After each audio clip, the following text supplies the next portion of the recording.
Bars and flows, check out the mixture. Told them man, 150 more. It's all fun and games to the person saying it's all fun and games. Must be yaks, 50 you can bring me. Tell my man, put down the liquor. Oh, this one's pretty big.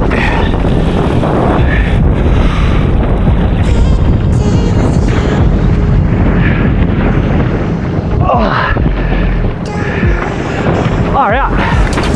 Mate, this one might be about 30.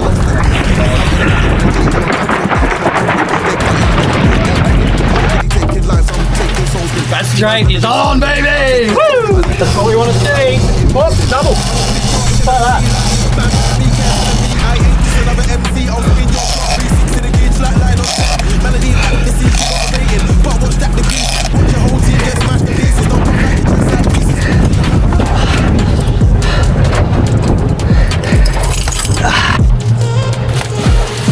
Woo! You want to get in a bit closer? There you go, now you got one. What's the trick then, fella? Hold your tongue the right way. Those deep divers, try a Halco. Just troll at 7 knots right on the dot. And if you hook up, just keep going and you'll get a double or a triple. Just make sure to give him a bleed and drop the guts as soon as possible. Put him on ice. Ta.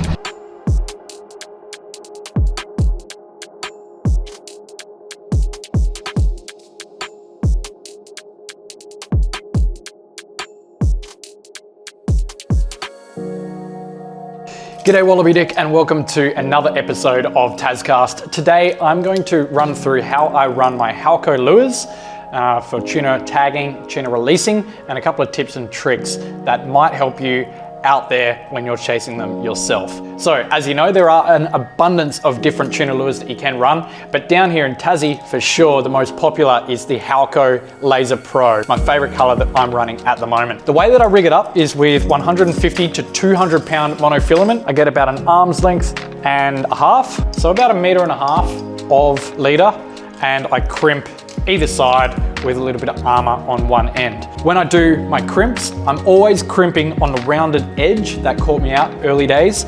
And I also like to mushroom the end of my line so it doesn't slide through, or if it does start sliding through, it gets blocked by the mushrooms that are at each end. It's a little bit hard to show you on the camera here in the setting that I'm at, but that does help too if you start slipping. This is a deep diving Laser Pro that is trolled at about 7 knots, so about 13.8 kilometers an hour to 14 kilometers. That seems to be the right amount to get the hookup. Normally when you are fishing for them and you get one hookup, what we like to do is just keep driving, count for 15 seconds in your head. If your drag's set right, it's not going to get off, and you might get a double or a triple at the same time. And I've got some footage to show you of that happening. It's really exciting when that happens. Using single hooks when you are fishing for tuna or just any pelagic species, I find has a better hookup rate. And if it is too small, or if you are going to tag it or throw it back, then you've got a better chance of survival, because it does not do anywhere near as much damage as the treble hooks that come stock standard with these lures. I'm not sure why they haven't included these in single lures, because a lot of the top water lures nowadays are singles. This is how I actually changed them over to single hooks. I head down to my local tackle store and I locate some 6 or 7.0 single hooks. What I like to use are the decoys. Getting the trebles off the split ring can be a little bit of a nightmare. So what I like to do is just take the whole split ring off first with the trebles, and then put the swivel back on, the split ring back on, and then the single hook afterwards. The placement of the single hooks is really important, because if you have it facing the other way, it's not going to hook up a fish as it's swimming down and rattling around. So you always have to have your hook facing this way. So when it is swimming, the fish can come up and gulp it, as you can see from all these marks, and it will hook it this way to apply that pressure. That's very sharp right there. And on the end, I don't know if it does really matter if it's facing this way or downways this way, but I always run mine facing this way and I haven't had any issues at all. The only issue that I will flag when you are fishing with single hooks is that you need good quality single hooks. Some of the mustard hooks, I'm sorry guys, but they have been straightening on big fish. And that's why I swapped to the decoy jigging hooks. I'm sure there's lots of different 7, 6, 8.0 hooks out there that work even better. Just be cautious that if you are using a different size hook, that you might have to replace the split ring as well, as they won't have as much movement. Now, a little creative thing that some of the guys down here have been doing, a fishing team called Fish Fingers and my good mate Mumbo Jumbo, who's been supplying the footage throughout this video, they've been placing an assist hook on the end. What happens a lot of the time when you are fighting these tuna and you get them up to the side of the boat, once there's a little bit more firmer tension, they can actually shake their head out of this solid split ring. So in theory, if you do have an assist hook that lines out a little bit longer, those shakes are still going to stay connected as long as you've got tension on the hook. Apparently by having that assist hook at the end, it doesn't actually change the lure or the way that it swims. That's something that you might want to have a play with at home. Good old Stewie Nichols down at Eaglehawk Neck has created a little video before about some tips and tricks on getting these guys to swim correctly if they are starting to burn out and get to the end of life. These things are pretty indestructible. As you can see from this one, on this side, I have that many teeth marks on it, 5, 6 tuna on this, and I imagine I'll catch a lot more. But the things to look out for are whether or not the connector points are nice and straight. This one needs a bit of a touch up, it's actually bent. And your toe points as well. You don't want too much leader or crimping at the front to stop it from swimming nicely. There are some other tips, I can't remember them off by heart, but what I would like to do is show you some of the footage of us wheeling these fellas in on the single hooks. So if you are out there catching and releasing, run singles this tuna season for a better survival rate.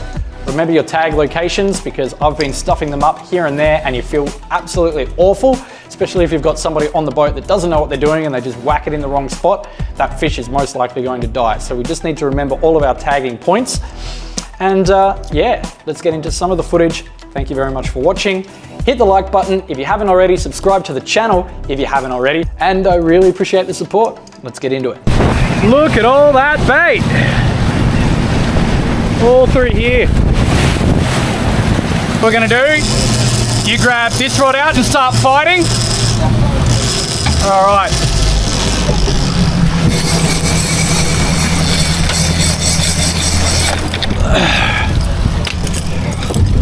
Keep the pressure on him. Keep the pressure on.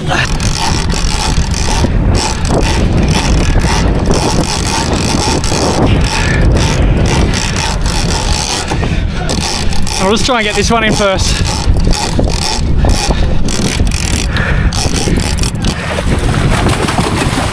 They're big ones too.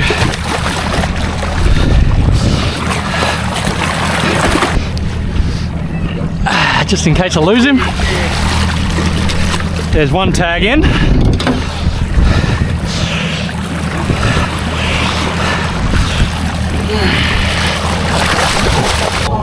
Wait, look out. Line? Yeah. Hey, good job, bud. All right, let's throw this one back in. Do you want to just hold that from me?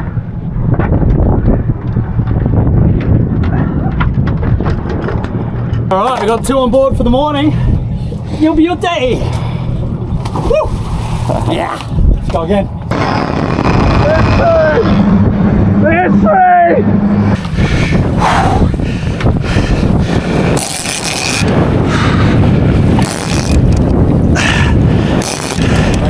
Yeah. Back to the left.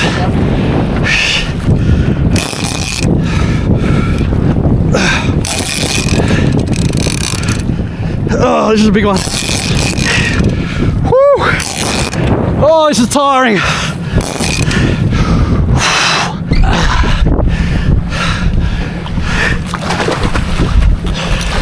Oh, he's not hooked very well. He's about to fall out. Tag, tag, tag, tag. Oh, it's got a punch in the face.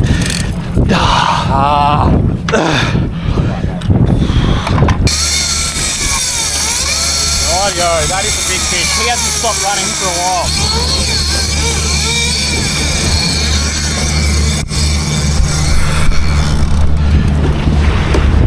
All right, you got to get the other. So drop down out of gear a bit, mate, and then get the other rods in as quick as you can. This is a pretty good fish here.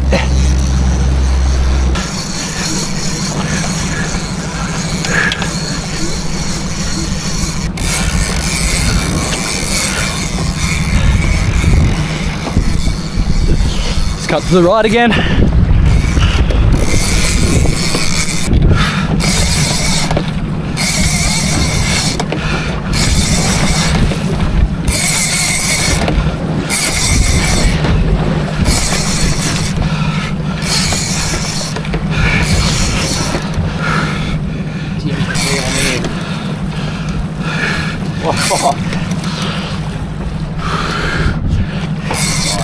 Tag ready, gaps ready, fun's ready.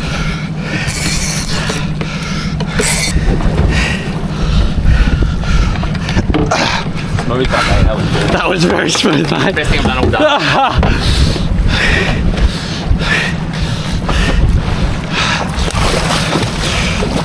All right, tag set. Right side.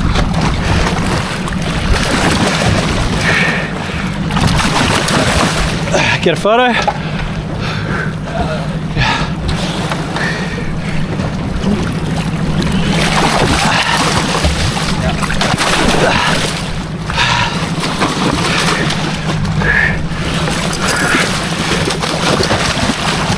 Gap or you're right, you reckon?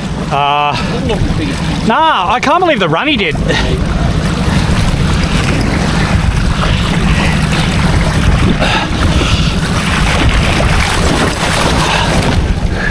Why you think we trip up?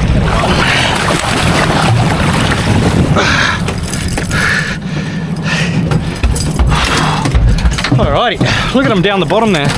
Hey? Well, there we go. Another southern bluefin tuna on the kept agencies. Halco, brand new that I rigged up yesterday. Let's get him back in. Yo.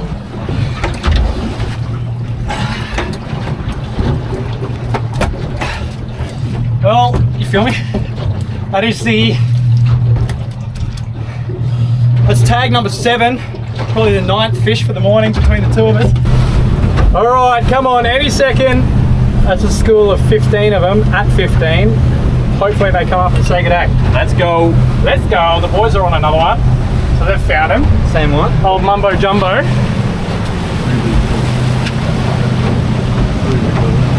That's the way, mate. All right, bring it up into your thigh. Keep the tension, keep it. Don't drop him. That's it, mate. Good job, buddy. Well done.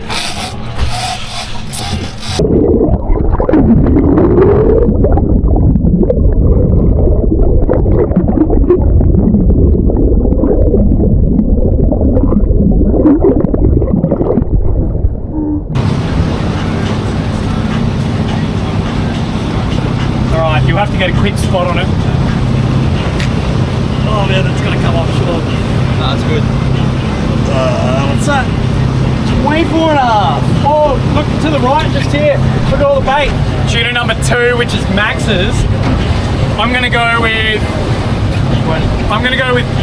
22. 21.5, I reckon. Ah! The undercut. Alright. I reckon it's less. 22 and a half as well. Well, we said the first one was 22, but it was actually 24, so there's 2 kilos difference between them. If you are interested back at home, there is a sizing chart for southern bluefin tuna. And if you don't have scales on you, you can just check the lengths of them and get a rough estimate of how old they are, how big they are, and yeah, pretty tasty. Lathered it. Yum. It's not bad. Delightful. Woo. Woo, woo, woo.